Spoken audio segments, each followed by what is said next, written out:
नमस्कार बच्चों, मैं आज आपको मानसिक योग्यता परीक्षा जो नवोदय विद्यालय में जो मानसिक योग्यता परीक्षा के बारे में पूछा जाता है उसके बारे में पढ़ाऊंगा। मानसिक योग्यता परीक्षा एक परिचय, इसका क्या पढ़ेंगे हम? सबसे पहले एक परिचय पढ़ेंगे। परिचय में आपको पढ़ के बताता हूँ, इसे आप ध्यान से सुनें। मानसिक योग्यता परीक्षा को सामान्य बुद्धि या तर्क सुगमता परीक्षा भी कहते हैं।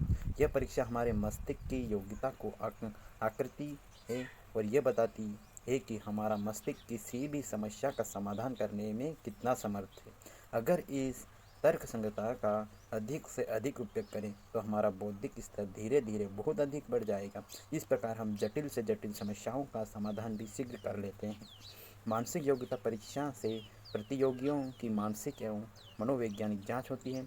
इसके अंतर्गत शब्द, आकृति, अंक तथा अक्षर प्रयोग में लाए जाते हैं, जिसमें न तो भाषा का प्रयोग किया जाता है और ना ही उसके बारे में अर्थ का प्रयोग और विन्यास की आवश्यकता पड़ती है। अब पढ़ेंगे मानसिक योग्यता परीक्षण का पाठ्यक्रम। क्या है इसका पाठ्यक्रम? आप विस्तार में आपको मैं बता रहा हूँ। यह पूर्णतः अशाब्दिक परीक्षा है। इसमें प्रश्न केवल चित्रों तथा आकृतियों के आधार पर होंगे। ऐसे प्रश्नों का उद्देश्य अभ्यर्थी की अंतर्निहित योग्यता को परखना है। इस खंड के 6 भाग हैं। नीचे 6 विभिन्न भागों में से प्रत्येक के एक एक उदाहरण दिए गए हैं। उद्देश्य प्रकार एक उद्देश्य उदाहरण 1 में प्रश्न के लिए 4 आकृतियाँ दी गई हैं। इन चारों आकृति में से 3 आकृति किसी न किसी प्रकार से एक जैसी है तथा एक समूह की ही, जबकि कोई एक भिन्न है। जो आकृति भिन्न है उसके अक्षरांक को उत्तर पत्रक बॉक्स में लिखना है। अब आपको ये आकृति दिख रही है, इसमें आपको क्या क्या अंतर है? चलो मैं आपको एक बताता हूँ। जो आकृति ए है इसमें 1 2 3 4 5 कोने हैं। आकृति बी में कोई कोना नहीं, ये क्या एक सर्कल है। आकृति सी है, इसमें एक ट्रायंगल है, इसमें 3 कोने हैं और ये है एक स्क्वायर रेक्टेंगल है डी। तो हमें जो बी वाला आंसर है, बी वाला जो आंसर हमारा ये हमारा इसका राइट आंसर हो जाएगा। क्यों? क्योंकि ये भिन्न है, इन तीनों से भिन्न ये है, इसलिए इसका आंसर ये हो जाएगा। इसका सही हल, इन आकृति में आकृति ए, सी तथा डी सीधी रेखाएं से बनाए गए हैं, लेकिन आकृति बी सीधी रेखाओं से नहीं बनी है, इसलिए इसका बी उत्तर आएगा, क्योंकि वो भी सर्कल भी है और उनमें क्या रिकट्टे बनी है। जैसे मैं आपको फिर एक बार बना के बता दूँ, जो सर्कल है इसमें कोई भी प्रकार की रिकट्टी नहीं होती, इसीलिए ऐसा आएगा। ओके बच्चों, समझ गए? चलो हम आगे बढ़ते। प्रकार 2, हम प्रकार 2 के बारे में पढ़ते हैं। प्रकार 2 में हम क्या है? अनुदेश। उदाहरण 2 में बाईं ओर एक समस्या आकृति दी गई है और उसके दाईं ओर 4 उत्तर आकृति दी गई है, जिन्हें संख्या ए बी सी डी से अंकित किया गया है। इन चारों उत्तर आकृतियों में से एक आकृति ऐसी है जो समस्या आकृति के समान है। उत्तर आकृति के आरक्षण को उत्तर पत्रक बॉक्स में लिखना है आपको। ओके। प्रकार 2 का उदाहरण समस्या आकृति। हमें पहली आकृति दी हुई है, इसमें हमको पहचानना कि इन चारों आकृतियों, मतलब ये जो 4 आकृति है, ये इनमें से हमको पहचानना है कि ये कौन सी आकृति इससे फिट होगी। आपको जैसे उत्तर आकृति बी समस्या आकृति के समान है, इसलिए सही उत्तर बी है। अब अपने को क्या देखना है कि जो आकृति ये किसके समान है, हम यहाँ पूरा देखेंगे, पहचानना कि ऐसी कैसी आकृति हमें कहाँ दिख रही है। तो जो ए वाली आकृति है इसमें तो यहाँ पर मिस्टेक है। फिर हम बी वाली आकृति में देखेंगे, बी वाली आकृति में हमें किधर भी मिस्टेक नहीं देख रहे, इसलिए इसका सरिया होगा। चलो इसी प्रकार सी को देख लेते हैं। सी में हमारे यहाँ कुछ नहीं है और चौथी जो आकृति है हमारी यहाँ मिस्टेक है। इस प्रकार से यह हमारा आंसर बी हो जाएगा। ओके। प्रकार 3 अनुदेश। 3 में बाईं ओर एक समस्या आकृति है, इसका कुछ भाग लुप्त है।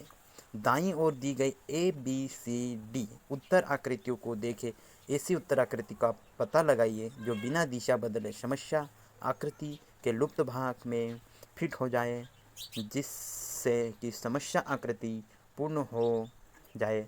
आप जिस उत्तर आकृति को सही समझें उसी आकृति के अक्षरंक को उत्तर पत्रक बॉक्स में लिखें। जैसा कि हमने प्रकार 3 पढ़ा, उस हिसाब से हमें एक आकृति दी होगी जिसमें जो आधी आकृति है वो गायब है इसमें से। तो आपको इन चारों ऑप्शन में से बताना है कि वो आकृति कौन सी है जो इस कोने में लग सकती है। हम पहले आकृति ए देखते हैं। आकृति ए जो है हमें सही से दिख रही है कि ये यहाँ पे फिट हो रही है। चलो इसी प्रकार हम दूसरी बी भी देख लेते हैं। बी को हम ऐसा कि ऐसा यहाँ पे फिट करेंगे तो ये इससे मैच नहीं हो पा रही है, तो ये आंसर गलत हो जाएगा। फिर जो सी वाली आकृति है इसमें भी आप देख लो, जो इसमें जो सेकंड लाइन है वो यहाँ वाली लाइन, ये वाली वो नहीं मैच हो रही है, तो ये भी गलत हो जाएगा। और थर्ड वाला ये उल्टा दिया, ये भी मैच हो जाएगा, इसलिए आपका आंसर ए सही आंसर हो जाएगा। इन चारों उत्तर आकृतियों में से आकृति ए ऐसी है जो समस्या आकृति को लुप्त भाग में फिट बैठती है और पैटर्न को पूरा कर देती है, इसलिए इस प्रकार जो आंसर ए है वो ए हो जाएगा, इसका सही आंसर। अब प्रकार 4 अनुदेश। उदाहरण 4 है। 4 में 3 समस्या आकृति दी गई है और चौथी आकृति के लिए स्थान छोड़ दिया गया है। समस्या आकृति एक श्रृंखला में है। इसमें पता लगाइए कि उत्तर आकृति में से कौन सी आकृति श्रृंखला को पूरा करती है। जो आकृति समस्या आकृति की श्रृंखला को पूरा करती उस उत्तर आकृति में अक्षरांक को अपने उत्तर पत्रक के बॉक्स में लिखे। चलो हम आकृति को देख लेते हैं। यह आकृति उदाहरण 4 है, प्रकार 4 का। दिख रहा है आपको? चलो दिख रहा है। पहली आकृति और दूसरी आकृति दोनों में क्या अंतर है? इसका प्लस, पहले का प्लस यहाँ लगा है और दूसरे का प्लस यहाँ, और तीसरे का प्लस इधर लगा। पहले का प्लस यहाँ लगा है तो इसका यहाँ आना चाहिए। अब जब ये प्लस यहाँ लगा तो इसका प्लस यहाँ लगा। अब ये प्लस यहाँ लगा तो अपने को सीधी बात ये प्लस कहाँ लगना चाहिए? यहाँ लगा है तो ये प्लस को यहाँ लगना चाहिए अपने को। अब मैं आपको बता रहा हूँ, इस उदाहरण में जो प्लस का चिन्ह विभिन्न दर से वर्ग के भुजाओं के साथ साथ एक वर्ग से दूसरे वर्ग में चल रहे हैं। इस नियम का पालन करते हुए उत्तर आकृति आरक्षक बी सही उत्तर होगा, इसलिए आपका उत्तर ये बी होगा। ये अपन को पहचानना रहता है कैसा क्या है। आप देखो, ये यहाँ हुआ, फिर गोल घूम रहा, एक ये यहाँ हुआ, फिर ये यहाँ हुआ, ये आपको समझना पड़ेगा अच्छे से। प्रकार 5 अनुदेश बता रहा हूँ। उदाहरण 5 में 3 समस्या आकृति है और चौथी आकृति के स्थान पर प्रश्न चिन्ह लगा हुआ है। पहली दूसरी समस्या आकृति के बीच कोई संबंध है। इसी प्रकार का संबंध तीसरी और चौथी आकृति में भी होना चाहिए। उत्तर आकृति में से एक ऐसी आकृति चुनिए जो प्रश्न चिन्ह को हटा सके, जिसके अक्षरांक को उत्तर पत्रक में दिए गए बॉक्स में लिखें। समस्या आकृति हमको दिख रही है। पहली आकृति हम देख रहे हैं, दूसरी देखी हमने, तीसरी भी देखी। अब चौथे में दिया हुआ है कि प्रश्न चिन्ह लगा हुआ। प्रश्न चिन्ह में क्या आना चाहिए?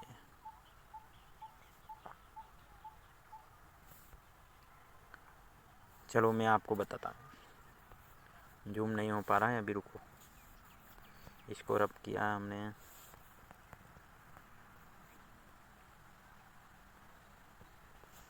पहली आकृति हम देख रहे हैं ये वाली।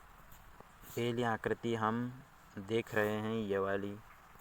इसमें हमें क्या दिख रहा है? एक स्क्वायर दिख रहा है। स्क्वायर के में ये इस प्रकार से डंडी लगी हुई है। अब दूसरी में हम देख रहे हैं स्क्वायर के अंदर जो डंडी है वो एकदम सीधी हो गई है, इस प्रकार से हो गई है, और ये वाली इस प्रकार से हो गई है। अब तीसरे में हमको ये देखना है, सर्कल है, सर्कल में ये दी हुई यूँ और यूँ दी हुई। तब हमको हमारी जो आकृति होगी तो वो देखना है कि प्लस के आकार में होना चाहिए, यूँ होना चाहिए, यूँ और यूँ होना चाहिए, तो हमारा आंसर ये सही हो जाएगा। ओके, चलो इसका हम हल पढ़ लेते हैं। पहली समस्या आकृति तथा दूसरी समस्या आकृति में कोई संबंध है। इस संबंध को ध्यान से देखें, आपको पता चलेगा कि इस प्रकार के संबंध तीसरी समस्या आकृति तथा चौथी उत्तर आकृति में ही, इसलिए उत्तर प्रकृति उत्तरांक डी सही है। अब प्रकार 6 अनुदेश। उदाहरण 6 में बाईं ओर वर्ग का एक भाग दिया गया है और इसका शेष भाग दाईं ओर बनाए गए 4 आकृति ए बी सी डी में से है। दाईं ओर दी गई आकृति में से ऐसी आकृति चुनो जो बाईं ओर दिए गए वर्गों को पूरा कर दे। उस आकृति के नीचे लिखे अक्षरांक को उत्तर पत्रक दिए गए बॉक्स में लिखे। अब जो ये हमारे को देखो आप, ये जो हमारे को ये वाली जो आकृति, ये कौन से ऐसा हम इसमें ज्वाइन करेंगे जो कि इसमें ज्वाइन हो जाएगी। तो हम इसको उठा के, इसी को उठा के हम इसमें करेंगे तो ये फिट हो रही है। अगर इसमें इसको अगर रखते हैं तो ये तो जाहिर सी बात है कि ये तो आएगा नहीं, गलत हो जाएगा। फिर इसी को हम यहाँ उठा कर रखेंगे तो ये भी नहीं हुआ।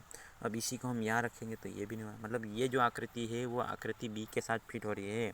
इसका मतलब सीधा इस उदाहरण में उत्तर आकृति ए समस्या आकृति के दिए गए अध्याय वर्ग को पूरा कर देती है, अतः भीतर आकृति आरक्षण ए सही उत्तर है, जो कि ये आकृति इससे मिल मैच हो गई है, जो इसका आंसर ये आपको वीडियो कैसा लगा आप मुझे बताइए कमेंट्स में।